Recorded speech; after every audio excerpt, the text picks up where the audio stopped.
साल 2025 का 7वां महीना शुरू हो चुका है और नोटिफिकेशन एक भी एग्जाम का नहीं। ये बात तो हम सबको पता है, लेकिन क्या नहीं पता है कि अगर नोटिफिकेशन आता है तो इन सब में से सबसे पहले नौकरी कहाँ से लगेगी, सबसे ज़्यादा फायदेमंद अपॉर्चुनिटी हमारे लिए क्या रहेगी, करियर वाइज जो स्टूडेंट की एज लिमिट निकली जा रही है वो सबसे पहले सैलरी कौन सी वैकेंसी से उठा सकता है। इस बात के बारे में क्या आपको पता है? मुझे ऐसे बहुत सारे कमेंट्स आए हैं स्टूडेंट्स की तरफ से कि मैम किसका नोटिफिकेशन पहले आएगा, सबसे पहले जॉब कैसे लगेगी, एक डायरेक्ट सिलेक्शन प्रोसीजर और पाथवे बता दीजिए। इसी को लेकर के मैं ये वीडियो लेकर आई हूँ। सो हेलो एवरीबॉडी, आप सभी का स्वागत है आपके अपने परिवार टीचर्स अड्डा 24/7 पर। मैं हूँ आपकी अपनी निधि अरोरा और बिहार शिक्षक भर्ती TRE 4.0 वर्सेस ये जितनी भी सेंट्रल वैकेंसीज हैं, चलो दिल्ली तो स्टेट हो गया, इसका मतलब ये है कि इसमें अगर हमने वर्सेस लगा दिया तो हमें ये देखना है कि राज्य स्तर पर पहले नौकरी आती है या फिर केंद्र स्तर पर, और अगर जैसे भी पहले आती है ज्वाइनिंग कितने टाइम पे होती है, सैलरी कितनी जल्दी मिल सकती है, प्रोसीजर क्या है, तो ये सारी चीज़ें हम डिस्कस करेंगे। देखो मेरे पास ये एक पूरी टेबल बनी हुई है जिससे कि आप अपने सभी सवालों के जवाब ढूंढ सकते हैं। तो सबसे पहले मेरे पास ये क्राइटेरिया है, किन क्राइटेरिया पर नौकरी लगती है, कौन कौन से एग्जाम्स हम कवर कर रहे हैं, BPSC वर्सेस जितने भी ये 3 सेंट्रल वैकेंसीज के एग्जाम्स है और ये दिल्ली का एग्जाम है। तो सबसे पहले और सारे के सारे फैक्टर्स को नोट डाउन करते हैं कि नौकरी कैसे लगती है। सबसे पहले मैं आपको बता देती हूँ एग्जाम फ्रीक्वेंसी के बारे में कि इनमें से कौन कौन से एग्जाम्स है जो कितने इंटरवल पे होते हैं। देखो ये बात तो आपको माननी पड़ेगी कि जितने भी सेंट्रल लेवल के एग्जाम्स हैं वो 3 से 4 साल में या 2 से 3 साल में एक बार होते हैं। बिहार शिक्षक भर्ती ने ये साबित करके दिखाया कि 2023-24 में इन्होंने 3 बार एग्जाम ले लिया और तीनों बार ज्वाइनिंग भी करवा दी है, तीसरी की ज्वाइनिंग अभी चल रही है। तो इसका मतलब कि ये ऑलमोस्ट ईयर और उससे ज़्यादा बारी भी एग्जाम हो जाते हैं BPSC के तो, और 4.0 भी हमारे सामने आ खड़ा हुआ है। अगर मैं EMRS की बात करूं तो इसमें ऐसा दावा किया गया था कि 3 फेजेस में एग्जाम होंगे, हर साल एक फेज होगा, जिसमें से 2024 हमारा वेस्ट हो गया, सिर्फ 2023 में एग्जाम हुए हैं। NVS की अगर मैं बात करूं तो 2022 का नोटिफिकेशन था, तो 2022 में एग्जाम हुआ था और ये हर 2-3 साल में होता है। इनकी जो लास्ट जो एग्जाम हुआ था उसमें ज्वाइनिंग हो गई थी। अब एक एग्जाम होगा जिसका कैलेंडर 2024 से विलंबित है, तो अभी तक एग्जाम नहीं हुआ है। बात कर लेते हैं KVS की। KVS का जो एग्जाम है वो भी पहले 2018 में हुआ, फिर 2022 में हुआ और अब 2025 का कैलेंडर आने वाला है, 2025 का नोटिफिकेशन आने वाला है। DSSB की बात करते हैं। DSSB कहने को तो लॉन्च करता है हर साल अपना कैलेंडर, लेकिन वैकेंसी सालों साल लटका देता है। तो लास्ट इसका एग्जाम का जो हम PYQ सॉल्व करते हैं वो 2021 का करते हैं, उसके बाद से कोई एग्जाम नहीं हुआ है, तो 5 साल इसको भी हो गए हैं। 2024 के शुरुआत में हालांकि हमारे पास TGT के 5000 प्लस वैकेंसीज का कैलेंडर है, नोटिफिकेशन भी है, लेकिन अभी तक उन पर एग्जाम नहीं लिया गया है। लेकिन having said that TGT special education का एग्जाम शेड्यूल्ड है, PGT के एग्जाम शेड्यूल्ड है, उसके बाद TGT का एग्जाम भी होगा। तो आप ये मान करके चले कि इसी साल इसके एग्जाम्स भी होंगे और नया नोटिफिकेशन भी आएगा। बात कर लेते हैं अब हम कॉम्पिटेंसी लेवल की। देखिए क्योंकि ये TRE का पेपर है तो TRE जाना जाता है अपने अनप्रिडिक्टेबिलिटी के लिए, अप्रत्याशितता के लिए। तो इसका जो एग्जाम है ना वो बहुत ही अनएक्सपेक्टेड होता है, कभी कुछ पूछ लेते हैं, कभी कुछ पूछ लेते हैं, कट ऑफ एकदम से हाई कर देते हैं, डाउन करते भी हैं तो ज़्यादा नहीं गिराते हैं, वैकेंसीज को अपनी वेस्ट कर देते हैं, फिर आगे काउंट होंगी वो सीट्स को अपनी खाली छोड़ देते हैं, लेकिन एग्जाम के लेवल के साथ कोई कॉम्प्रोमाइजेशन नहीं करते हैं। ऐसे ऐसे सवाल पूछते हैं जो कई बार बेतुके लगते हैं और कई बार ऐसे लगते हैं कि कितना दिमाग लगाना पड़ेगा, गूगल से भी ढूंढ कर टीचर्स फेल हो जाए लेकिन उसकी आंसर की का आंसर नहीं निकलेगा। फिर आ जाता है हमारा EMRS का एग्जाम। EMRS का एग्जाम होता तो आसान है। देखो अगर मैं सब्जेक्ट की बात करूं, बहुत ज़्यादा लेवल नहीं उठाया या गिराया जाता है और बहुत वेरिएबल होता है। जैसे अगर मैं इंग्लिश का पेपर देखूं 2023 का, तो उसमें डिफिकल्ट था उसका पेपर, लेकिन बाकी सारे सब्जेक्ट्स का इतना मुश्किल नहीं था। हैविंग सेड दैट फिर भी स्टूडेंट्स फेल हुए। फेल इसलिए हुए क्योंकि उनका जो क्वालिफाइंग लेवल होता है ना, क्वालिफाइंग नेचर की लैंग्वेज होती है ना, वो फेल कर देती है। तो आपकी 10 नंबर की लैंग्वेज होती है, हर लैंग्वेज में आपको 40% मार्क्स लाने होते हैं। TGT लेवल पे 3 लैंग्वेजेस होती हैं, लैंग्वेज 1, लैंग्वेज 2 और रीजनल लैंग्वेज। PGT लेवल पर 2 ही लैंग्वेजेस होती हैं। हर लैंग्वेज में अलग से 4 नंबर लाने हैं, नेगेटिव मार्किंग भी है, क्वालिफाइंग भी है। उसी में स्टूडेंट्स रह भी जाते हैं, आज तक कोर्ट कचहरी के धक्के भी खा रहे हैं क्योंकि इन्होंने कट ऑफ भी नहीं रिलीज की है, इन्होंने जब आंसर की निकाली थी तो कुछ भी ऑब्जेक्शन को भी नहीं लिया था। तो जिनकी ज्वाइनिंग हो गई वो हो गई, अब जो रह गए वो रह गए, तो इस हिसाब से मैंने डिफिकल्टी लेवल को डिफाइन किया है। बात कर लेते हैं एनवीएस के पेपर की। एनवीएस और केवीएस का पेपर अभी तक मॉडरेट टू हाई देखा गया था, मतलब एवरेज था, बहुत मुश्किल नहीं था, इनमें से सबसे आसान पेपर था। ऐसा इसीलिए क्योंकि इनका सिलेक्शन प्रोसीजर इलॉन्गेटेड है। यही दोनों ऐसी वैकेंसीज है एनवीएस और केवीएस की जो सिर्फ रिटन एग्जाम नहीं लेते हैं, इंटरव्यू भी लेते हैं, वहीं से बच्चे सारे कट पिट जाते हैं, तो ये अपना रिटन टेस्ट को बहुत मुश्किल नहीं रखते हैं। केवीएस का भी यही हाल है। बात कर लेती हूँ DSSB की। तो DSSB का जो एग्जाम लेवल होता है वो मशहूर है क्योंकि सेंट्रल लेवल की वैकेंसी है, तो डिफिकल्ट माना जाता है। ठीक है, बात कर लेते हैं सिलेक्शन स्पीड की। अब देखो सिलेक्शन स्पीड सब जगह एक ही है, अनलेस बहुत ज्यादा कोर्ट केसेस ना हो जाए, तो एलिजिबिलिटी पर क्वेश्चन ना उठ जाए, तो पेपर लीक ना हो जाए, तो ऑनलाइन ही पेपर लगभग ये सारे देखे जाते हैं। आप ये मान के चलिए कि जो सिलेक्शन स्पीड है वो फास्ट देखी गई है टीआरई में, क्योंकि 2 साल में 3 फेजेस, तीसरे फेज की ज्वाइनिंग चल रही है, तो इसको हम लगभग फास्ट ही मानते हैं। कई बार कुछ स्टूडेंट्स अटक जाते हैं, बट 3 से 4 महीने में ये हो जाता है। हालांकि ये बात यह है कि अलग है कि टीआरई 3.0 की अभी भी इन्होंने पूरा ज्वाइनिंग प्रोसीजर कंप्लीट नहीं किया है, अभी भी वो कार्यकाल में पेंडिंग है। टीआरई 4.0 अभी तक आ जाना चाहिए था। बात कर लेते हैं ईएमआरएस की। तो इनकी ज्वाइनिंग हो गई थी, इन्होंने जुलाई में नोटिफिकेशन रिलीज किया, दिसंबर में एग्जाम भी ले लिया, फरवरी में रिजल्ट भी निकाल दिया, सब कुछ कर दिया अपना, और ज्वाइनिंग भी इनकी हो गई है।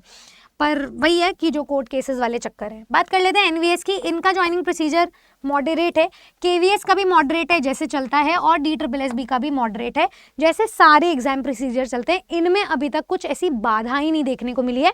हालांकि एनवीएस की नॉन टीचिंग पोस्ट में हमने कुछ समस्याएं देखी थी, टीचिंग में अभी तक नहीं देखने को मिली है। बात कर लेते हैं पोस्टिंग एरिया की। देखो बिहार शिक्षक भर्ती का ये पेपर है, तो बिहार के किसी भी स्कूल में पोस्टिंग हो सकती है, तो ये बिहार में ही रहती है इसकी पोस्टिंग। ईएमआरएस, क्योंकि ये एकलव्य मॉडल रेजिडेंशियल सोसाइटी है, तो यहाँ पोस्टिंग ट्राइबल एरियाज में रहती है, पैन इंडिया।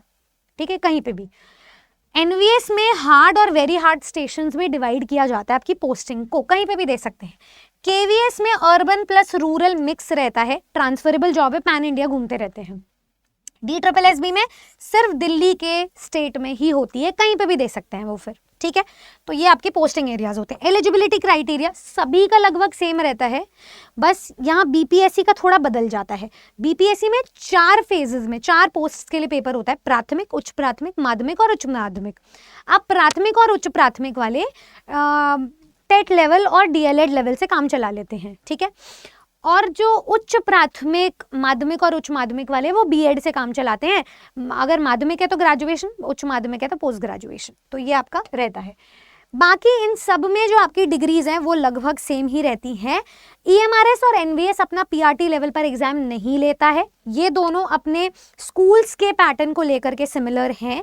इनका सिर्फ टीजीटी और पीजीटी लेवल पर एग्जाम होता है, तो सिर्फ बीएड डिग्री की आप बात कीजिए, डीएलएड की बात यहाँ नहीं करेंगे। क्योंकि केवीएस पीआरटी लेवल पे भी एग्जाम कंडक्ट करवाता है और DSSB भी, तो इसमें फिर अकॉर्डिंगली जो बीपीएससी का था वैसे ही रहता है। लेकिन यहाँ पर जो टीजीटी है उसके लिए आपका सीटेट डिग्री वैलिड होता है। बीपीएससी में माध्यमिक और उच्च माध्यमिक के लिए इनका अलग एग्जाम होता है, एसटेट, इनके लिए सीटेट वैलिड होता है। तो ये कुछ एलिजिबिलिटीज इनकी रहती हैं। बाकी डिटेल्ड एलिजिबिलिटी के लिए आप कॉमेंट कर सकते हैं, एलिजिबिलिटी मैं सभी क्लियर कर दूंगी एक अलग से सेशन लेके, एलिजिबिलिटी लिख देना। बात कर लेते हैं यहाँ पर सैलरी स्ट्रक्चर की। देखो बिहार जब अगली ज्वाइनिंग होगी ना वो आपकी 8th पे कमीशन के हिसाब से होगी, तो आपको काफी हैंडसम सैलरी मिलेगी, लेकिन वो बिहार राज्य के हिसाब से मिलेगी। आपका जो पर्क्स होंगे, इंसेंटिव्स होंगे, एचआरए होगा, वो उस राज्य के हिसाब से होगा, महंगाई भत्ता राज्य के हिसाब से होगा। तो यहाँ इतनी सैलरी नहीं मिलती है एज कंपेयर टू जो सेंट्रल लेवल की वैकेंसीज होती है उसमें मिलती है। एकलव्य मॉडल रेजिडेंशियल सोसाइटी में 8th पे कमीशन तो मिलेगा ही मिलेगा, साथ में रेजिडेंशियल बेनिफिट्स मिलते हैं, आपका हॉस्टल वगैरह का खर्चा सारा वही है, तो आपको वहीं रहना है। एनवीएस में भी यही है। केवीएस में आपको 8th पे कमीशन के हिसाब से मिलता है। DSSB में आपको एक्स्ट्रा अलाउंस मिलता है, क्योंकि दिल्ली का महंगाई भत्ता अलग है, ज़्यादा है, काउंट होता है, इसमें स्पेशल बेनिफिट्स और पर्क्स मिलते हैं, अलग एक्सपोजर मिलता है दिल्ली में शहर में रहने का। बात कर लेते हैं ग्रोथ और प्रमोशन की। अगर आप अपने राज्य में ही रह रहे हो तो उसकी ग्रोथ रिलेटिवली स्लो रहती है। अगर आपको hard station, very hard station में भेजा जाता है, जैसे यहाँ ट्राइबल लोकेशन में भेज दिया जाए या हार्ड स्टेशन में भेज दिया जाए, तो यहाँ ग्रोथ आपकी मॉडरेट से अच्छी चली जाती है। और दिल्ली तो है ही सेंट्रल लेवल की वैकेंसी का पेपर, तो सेंट्रल लेवल पर आपकी ग्रोथ फास्ट रहती है। और केवीएस की अगर मैं बात करूँ तो ये भारत की सबसे ज़्यादा एग्रेवेटिंग, सबसे ज़्यादा डिमांडिंग वैकेंसीज में से एक है, क्योंकि यहाँ पर स्कूल्स में एडमिशन लेना भारी पड़ जाता है स्टूडेंट्स का। Highly advanced curriculum, army militants के बच्चों के साथ आपको पढ़ने का मौका मिलता है, अच्छा एक्सपोजर है, टॉप नॉच फैसिलिटीज़ हैं। केवीएस की जो ग्रोथ है वो आपको मतलब स्काई रॉकेटेड ही मिलेगी। बात कर लेते हैं वर्क प्रेशर की। देखो, वर्क प्रेशर में मैंने वेरिएबल लिखा है इसीलिए क्योंकि आप ये मत सोचिएगा, कोई भी स्टूडेंट अगर आज सरकारी नौकरी लेने के लिए आए कि मुझे तो आराम करना है, चाय पार्ले जी बिस्कुट खाने हैं, तो आपको कोई भी नौकरी हो, चाहे वो कोई भी सरकारी नौकरी हो, बहुत आगे तक लेकर नहीं जा सकती है। ऐसा इसीलिए क्योंकि जब तक जिंदगी है तब तक लर्निंग है। आप टीचिंग पोस्ट के लिए अप्लाई कर रहे हैं, अगर आप आज लर्नर है, आज आप सीख रहे हैं, तो ताहा जिंदगी भर आप सीखते रहेंगे। तो आपके कलम जो है आपके साथ रहेगा, आपकी नॉलेज आपके साथ रहेगी, और रोजाना पढ़ने की और पढ़ाने की हैबिट आपकी बिल्ड होती रहनी चाहिए। तभी आप एक अच्छे टीचर बन के निकलेंगे, तभी आप एक पॉलिश टीचर निकलेंगे, तभी आप एक अच्छे ओरेटर बनेंगे। तो वर्क, अगर आपको अपने काम से प्यार है तो कुछ भी नहीं है काम, और अगर काम से प्यार नहीं है तो बहुत कुछ है। तो आप इसको सोच समझ के इस वर्क प्रेशर को ले। साथ में मैं बात कर लेती हूँ बेस्ट फॉर। आप देखो, जिसको अपने घर पर ही रहना है, कंफर्ट जोन में है, घर के घर में आना जाना है, बिहार की नौकरी बेस्ट है भाई।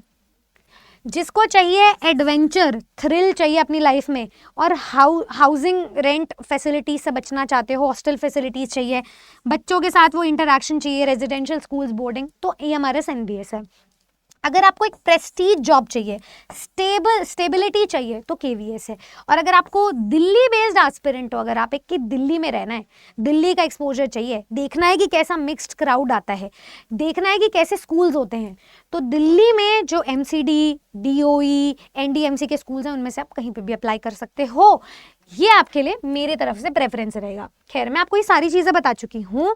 आपको जो सबसे बेहतरीन चीज़ जानने की ज़रूरत है इन चारों वैकेंसीज के बारे में, वो है कब तक एग्जाम होगा। BPSC, ठीक है, EMRS, NVS, KVS, DSSB, ठीक है। मैं एक डेट दे देती हूँ, सबसे पहले नौकरी आपकी किससे लगेगी, क्योंकि सुनील कुमार जी ने कहा है कि 10 अगस्त से पहले शिक्षक भर्ती कंप्लीट करवाना है, तो आप अगस्त मान के चलो, आपके लिए एक एक्साइटिंग अपॉर्चुनिटी लेकर आएगा, ठीक है। अगस्त से पहले आपको नोटिफिकेशन देखने मिल जाएगा। और बिहार की खास बात यह है कि 1 महीने के अंतराल में भी एग्जाम ले सकता है। इसमें आपका एस्टेट भी कवर हो जाएगा, इसमें आपका BS एस्टेट भी कवर हो जाएगा, ठीक है। तो ये आप मान लीजिए, इसका तो नोटिफिकेशन आ ही गया है, तो इसका एग्जाम आपको जल्दी देखने को मिलेगा। EMRS की अगर मैं बात करूं तो इस पर अभी कोई चर्चा नहीं हो रही है, लेकिन आना चाहिए इसका नोटिफिकेशन, क्योंकि सेकंड फेज 2.0 इसका इंतजार में रहेगा, पर इसके लिए अभी कोई टाइमलाइन फिक्स्ड नहीं की गई है। अगर मैं बात करूं KVS की, तो इसका जो नोटिफिकेशन है आपको जुलाई के फर्स्ट वीक में देखने मिलने वाला है। तो जो 2 अपॉर्चुनिटीज आपके पास, वो है शिक्षक भर्ती बिहार की और KVS, क्योंकि इन्होंने अपना रिक्रूटमेंट रूल भी रिवाइज कर दिया है, एक चीज़ को ऑर्गेनाइज कर दिया है, वैकेंसीज की बातचीत में है, हलचल में है। तो आपको कहीं ना कहीं 1 जुलाई के मंथ में नोटिफिकेशन देखने को मिलेगा KVS का। और KVS है तो फिर NVS इसके साथ साथ चलेगा, क्योंकि इसका भी रिक्रूटमेंट रूल रिवाइज हुआ, इसमें भी इंटरव्यू होते हैं, सिलेक्शन प्रोसीजर सेम रहता है। बात कर लेते हैं DSSB की। DSSB में सबसे पहले होगा इसका एग्जाम, जून जुलाई के महीने में कंप्लीट हो जाएगा। लास्ट में आएगी उसकी वैकेंसी कहीं ना कहीं सितंबर अक्टूबर के महीने में। तो सबसे पहले प्रायोरिटी पे दो इसको और इसको, लग जाओ KVS और शिक्षक भर्ती की तैयारी के लिए। दोनों की तैयारी का जो तरीका है मोरलेस सेम है। जनरल पेपर के सब्जेक्ट्स दोनों में 50% मिलते जुलते हैं, मेन सब्जेक्ट पूरा मिलता जुलता है। तो आप वहीं से ही अपनी तैयारी करो। तैयारी को और डिटेल में समझना चाहते हो तो एक काम करो, नीचे दिए गए नंबर पे कॉल करो, क्योंकि फिलहाल ये मंथ ना आपके लिए अभी शुरू हुआ है। ये एक नई खबर, नया आगाज लेकर आएगा, नई रे ऑफ होप लेकर आएगा। अगर तैयारी को मुट्ठी में करना चाहते हो कि अगर मान लो कल ही एग्जाम हो जाए या 1 हफ्ते में 15 दिन में एग्जाम हो जाए, हमारी तैयारी कहाँ स्टार्ट करती है, नीचे दिए गए नंबर पे कॉल करना। हमारी टीम आपको एक एक करके आपके सारे डाउट्स रिजॉल्व करेगी। और जो तैयारी एकदम एक्सटेंडेड वर्जन में करना चाहते हैं, मेरा जो बैच है वो 2 जून से शुरू हो चुका है। मैं अभी एडजेक्टिव्स शुरू करने जा रही हूँ। तो जो स्टूडेंट सिंटैक्स की तैयारी, नाउन प्रोनाउन सीख लेगा, एडजेक्टिव पे जंप इन कर लेगा मेरे साथ, वो कहीं ना कहीं अपनी 50% तैयारी कंप्लीट कर चुका होगा। तो आप मेरे और मेरी पूरी टीम के साथ किसी भी बैच में जुड़ सकते हो। फिलहाल आपको डबल ट्रिपल वैलिडिटीज़ मिल रही हैं, डिस्काउंट्स मिल रहे हैं बहुत सारे। आप इस कोड को लगाएं, किसी भी बैच को ऑप्ट करने के लिए मैक्सिमम डिस्काउंट पाएं। खैर ये तो बैच की बात है, अगर ये आप नहीं लेना चाहते हो तो मेरी रोज़ाना फ्री क्लास हो ही रही है 6 बजे TGT PGT RR 24/7 YouTube channel पर। जाकर उस चैनल को भी सब्सक्राइब करो, 6 बजे वाली क्लास में जुड़ना शुरू करो। अगर हेड काउंट बढ़ेगा तो ऐसा कोई एग्जाम नहीं है जो आप फ्री के रिसोर्सेज से ना निकाल सको, ये मेरा दावा है। Thank you so much everybody, happy July, और इन भर्तियों के लिए तैयारी कीजिए। मैं आपसे मिलूंगी आपके किसी भी रिसोर्स में मदद करने के लिए, आपको सिलेक्शन तक पहुंचाने के लिए, फर्श से अर्श तक की तैयारी के लिए इंग्लिश विद निधि अरोरा की क्लास में शाम को 6 बजे TGT PGT RR 24/7 YouTube channel पर। कोई और रिक्वायरमेंट है ज़रूर बताना मुझे कॉमेंट सेक्शन में। Good luck.